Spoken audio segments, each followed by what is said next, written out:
What animated movie affected you most emotionally and why? Treasure Planet. It was my dad's favorite. I really relate to Jim Hawkins. I'm Still Here, Jim's theme, by John Resnick, lead singer of the Goo Goo Dolls, is a banger and really relatable.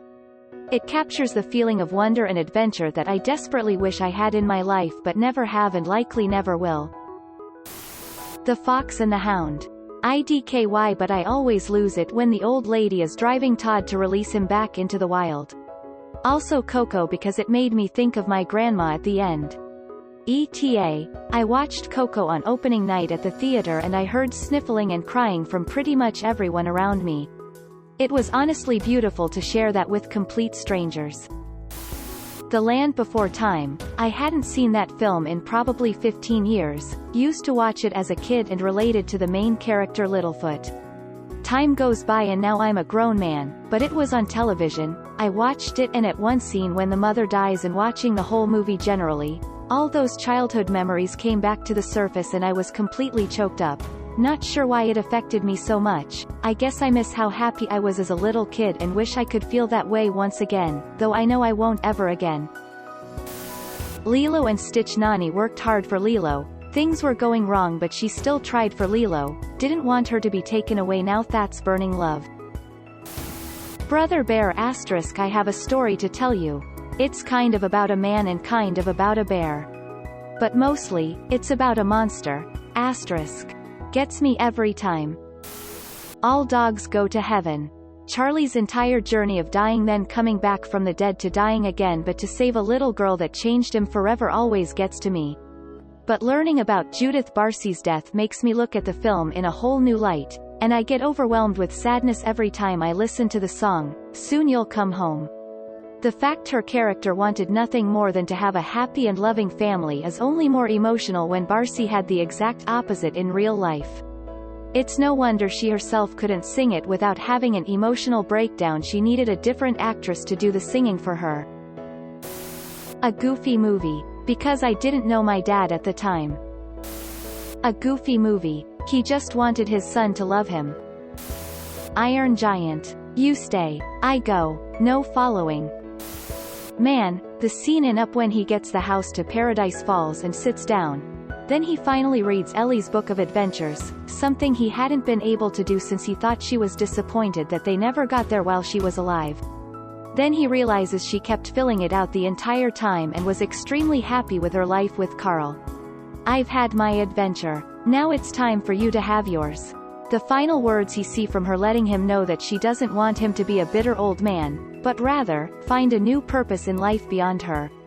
Honestly, it's such a fantastic movie about loss. It's hands down my favorite Pixar movie.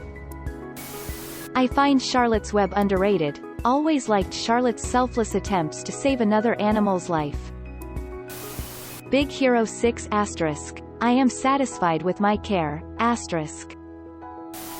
Wall-E. It just broke my heart how Wall-E was left alone and what all happened.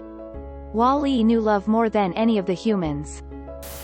The Girl Who Leapt Through Time. Can't watch that without preparing myself. Princess Mononoke, because it forces you to stare at humanity's worst and best and accept it. True nature of the human condition explained by a genius with that script. Grave of the Fireflies. I don't generally tear up, but this one made me sob. Toy Story 3. My oldest son is the same age as Andy. In TS3, my kid and Andy both left for college at the same time. I'm so grateful for the 3D glasses for hiding my nostalgia tears. Wreck-It Ralph. Mostly the scene where he sacrifices himself while reciting the bad guy motto, but the whole movie. He's the nicest guy but nobody will look past that because of the role he's been cast in and all he wants is a little acceptance. It hits really hard for some reason and I cry every time. Spirit. Something about the horse dying had me all chalked up. Age 7. I fucking bawled during Coco. I think it was just a thing where my family doesn't approve of my career plan and just seeing that with Miguel hit close to home. He literally almost dies for his dream. Also Lilo and Stitch. I used to think I had a large, immediate family, but over the years it's kind of separated and crumbled and I've realized some members were abusive and we're all just broken. but I know I have my twin and I'd do fucking anything for them. One of them would be Howl's Moving Castle. It's an amazing score, and I feel like I always wanted to be Howl. He was such an romanticized, cool guy who is also struggling. And while it is such a cliché, ever since I was little I just wanted to be like him, and get a girl like Sophie. Spirited Away. It made me look at the world magically again.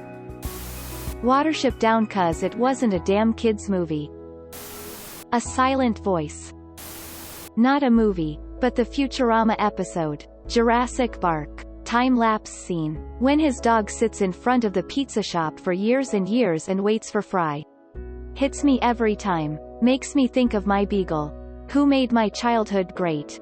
Plus the song playing is perfect. Gets you right in the feels. Inside Out. Watch it with my cousins and they fucking laughed when Bing Bong died. Rip Bing Bong. Greater Than. Last night, I experienced something new, an extraordinary meal from a singularly unexpected source. To say that both the meal and its maker have challenged my preconceptions about fine cooking is a gross understatement. They have rocked me to my core. Ratatouille. I've always wanted to be a chef, so that anyone can cook. Theme resonated deeply with me, and Anton's review speech at the end, about challenging your preconceived notions and looking at life from a different perspective, has always stuck with me since I saw the movie. Tarzan. I think I was 12 at the time, now 27. Absolutely cried so much. I can't exactly remember. I think the mother gorilla dies. I've never watched the movie again to check. The Lion King. Saw it in the theater very shortly after my dad passed away. I was 5 at the time. Big Hero 6 Kubo and the Two Strings Wally. Annabelle's Wish. Big Hero 6 is straight up a tear-jerker. The animation and storytelling just rings you in. The very first time I saw the beginning of Up, spoilers, was not expecting in 5 minutes to watch two kids fall in love, get married, build a home together, realizing they can't have kids due to infertility, and then the death of one leaving the other depressed and alone. Just so much so quickly, completely out of the blue, as I thought I signed up to watch a crotchety old man hang out with a kid and talking dog. Inside Out. Was going through a similar phase back then, and watching it made me wonder if that was actually going on in my head. Onward. Was ugly crying as Ian realized that Barley filled the role of father figure all along. Just thinking about how he sacrificed his only chance to meet his father so Barley could gain closure almost makes me tear up all over again. Moana. The scene where her grandma died and reincarnated into that giant manta ray. And the one where she came to Moana after she failed on the first attempt to restore the heart. Just the line "there is nowhere you could go that I won't be with you." And when Moana confronted Teika and she's barreling down at Moana. The visuals of that scene, the song, the lines "they have stolen your heart from inside you, but this does not define you." Coco. Or Up. Inside Out. Just at the end when the girl is growing up and acknowledges you can feel happiness and sadness at the same time. That sometimes emotions aren't either or. Meet the Robinsons. Keep moving forward. The Last Unicorn. It affected me most emotionally because I was a child. It was the first animated fantasy movie I had ever seen. It moved me so much, I cried in the theater. I was 8. Edit. Thanks for the gold, soul sibling. Bow. It's just a Pixar short. I think it was made by a college student, but it makes me cry every time. How to Train Your Dragon 2. Not even when Stoik dies. I can live with that, but the scene where he finds out Valka is alive. I choke up every damn time.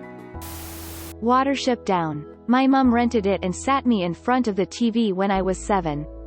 I saw the video cover and thought okay, a film about rabbits. I never recovered. When I was a kid, Watership Down and The Last Unicorn. With hindsight, they weren't really children's movies, but because they were animated with anthropomorphic animals, our parents just put them on and thought nothing of it. Kung Fu Panda 2. When he learns his backstory, it makes me lose it every time. The Hobbit from the 1970s, both terrifying and beautiful animation. I must have played that VHS tape 6,000 times. Childhood, Lilo and Stitch, the first movie. Always makes me cry. I'm an older sister with 3 younger sisters and family means everything to me. Nani doing everything she can to be an acceptable guardian for Lilo, the fact that they lost their parents, and the risk of her losing Lilo always gets me. Currently, Spider-Man Into the Spider-Verse. I've watched it 16 times now and Uncle Aaron dying still makes me tear up. Lines like, "You're the best of us, Miles," from Uncle Aaron and everyone giving him support and the, "I love you," throughout the movie gives me so many emotions. The animation makes me emotional too, because it's truly amazing. Edit. All this love for Spider-Man Into the Spider-Verse is making me so happy, man. It's my favorite movie and seeing you guys understand how great it is just awesome as hell.